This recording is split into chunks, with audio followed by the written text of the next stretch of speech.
आज एक सुरंग या तहखाना सा हमें दिखाई पड़ रहा है।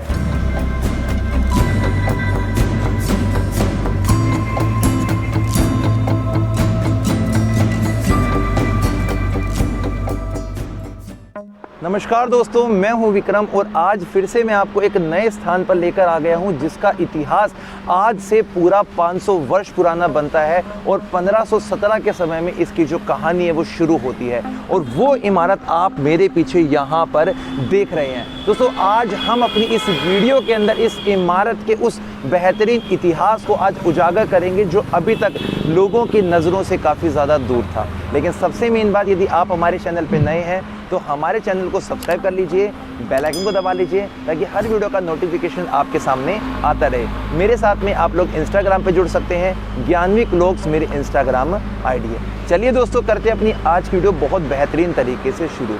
सबसे पहले मैं आपको यहाँ पर पास में से ही गुजर रहे NH नेशनल हाईवे को दिखाना चाहूँगा और ये जो रास्ता है ये दिल्ली से आगरा की तरफ जाता है और हम अभी वर्तमान समय में आगरा डिस्ट्रिक्ट के सिकंदरा में खड़े हैं और यहाँ पर जो सामने की तरफ आप एक बहुत प्राचीन समय का एक मकबरा देख रहे हैं, इसे कहा जाता है लोदी कालीन मकबरा। इसके इतिहास को हम बहुत बारीकी के साथ में आज खंगालने वाले हैं। शुरुआत हम इस पहले मकबरे के कंस्ट्रक्शन की करते हैं। सबसे पहले आप इस तरफ अपनी नज़रों को लेकर जाएंगे तो यहाँ आपको इन पहाड़ी पत्थर यानी कि अरावली जो पर्वत है उनके पत्थर और ऊपर की तरफ पतली लाल ईंटों के मिश्रण से बना हुआ ये पूरे का पूरा मकबरा दिखाई दे रहा होगा।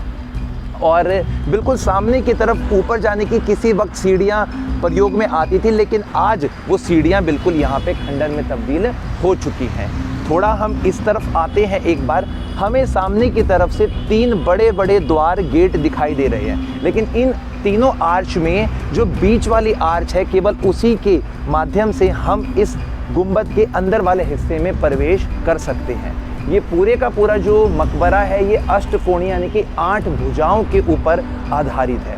इसकी जो शेप है ये ज़्यादातर इस्तेमाल में लाई जाती थी लोदी डायनेस्टी के समय में। और अब हम थोड़ा अंदर की तरफ चलते हैं ताकि चीज़ों को और बारीकी के साथ में समझें और देखें। आप ऊपर के इन छज्जों को देखिए एक बार, ये लाल बलुआ पत्थर से तराश कर यहाँ बनाए गए हैं और इसकी जो कलाकृति है, इसका जो स्वरूप है वो बहुत ज़्यादा अच्छा बना हुआ है, काफ़ी ज़्यादा लुभाने वाला भी है। अंदर चलते हैं इस गेट से।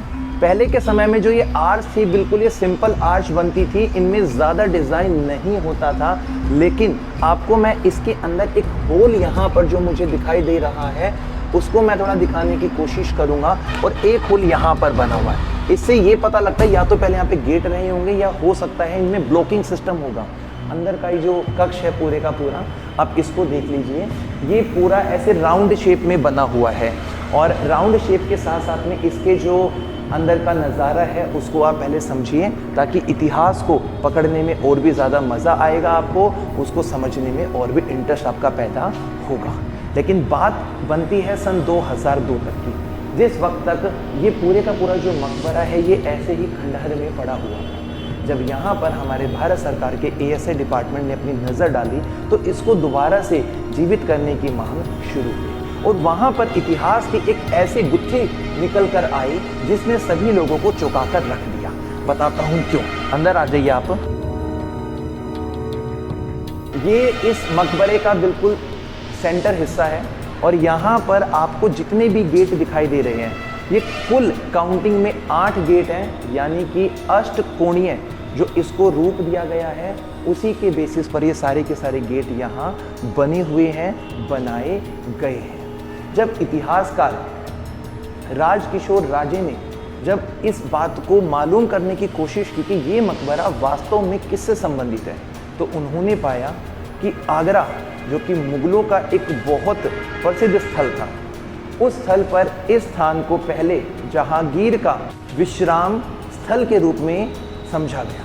लेकिन फिर बाद में बात ये आई कि इतने बड़े शहंशाह जिन्होंने पूरे हिंदुस्तान पे अपना शासन किया वो इतने छोटे से हिस्से में क्यों विश्राम?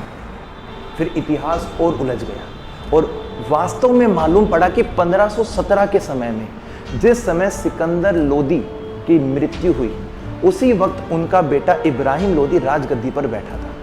तो इस बात से ये मालूम पड़ा कि उनके मृत्यु के वक्त इब्राहिम लोदी ने अपने पिता की कब्र को यहीं पर सबसे पहले बनवाया। इस बात को मैं अभी और आगे की तरफ बताऊंगा, क्योंकि वर्तमान समय में सिकंदर लोदी की जो कब्र है वो दिल्ली में स्थित है। इस तरफ देखिए कितना बिल्कुल सिंपल सा प्लेन सा डिज़ाइन है, कुछ इतना ज़्यादा आकर्षित यहाँ पर उकेरा नहीं गया है। गोल ईंटों से बना हुआ है पूरे के पूरी जो इसकी छत है, इसके बीच में रबल भरा हुआ है और उसके बाद में इनको बाहर शेप दी जाती थी। और सबसे अब बताते हैं मेन बात इसके इतिहास की। जिस समय इब्राहिम लोदी राजगद्दी पे बैठे तब उन्होंने अपने पिता की कब्र को यहीं बनवाया, लेकिन राजगद्दी पे बैठने के बाद में जब उनके हाथ में पूरी सत्ता आ गई तो उन्होंने अपने पिता की कब्र को यहाँ से निकलवा कर दिल्ली के लोधी गार्डन में स्थित करवा दिया, जो आज भी दिल्ली के लोधी गार्डन में स्थित है। अब दोस्तों मैं आपको कुछ यहाँ की बारीकियाँ इस ऑक्टागोनल शेप से नीचे उतरने के बाद बताऊँगा, जो बहुत ज़्यादा मज़ेदार है। ये जो छोटी छोटी आर्च दिखाई दे रही है, इनका भी एक लॉजिक बनता है। वो लॉजिक आपको मैं इनके गेटों के साथ में कनेक्ट करके दिखाऊंगा।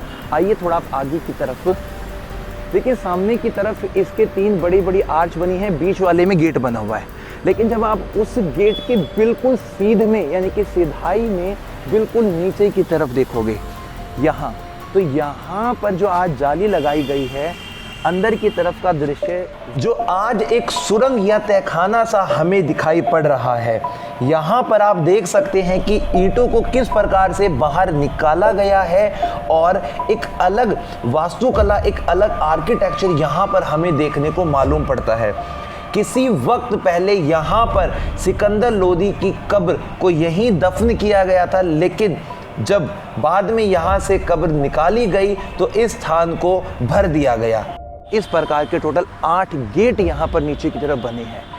ऊपर तो मकबरा बनाया जाता है, नीचे की तरफ जो कब्र होती है वो ज़मीन से जुड़ी होती है, इसीलिए निचले हिस्से में हमेशा कब्र को मिट्टी के साथ में दफन किया जाता है। तो दोस्तों इस इतिहास की वीडियो को जब हमने कैप्चर किया तो हमें बड़ा अच्छा लगा। अब मैं आपसे कहना चाहूँगा कि आपको ये वाली वीडियो कैसी लगी हमें ज़रूर बताइए।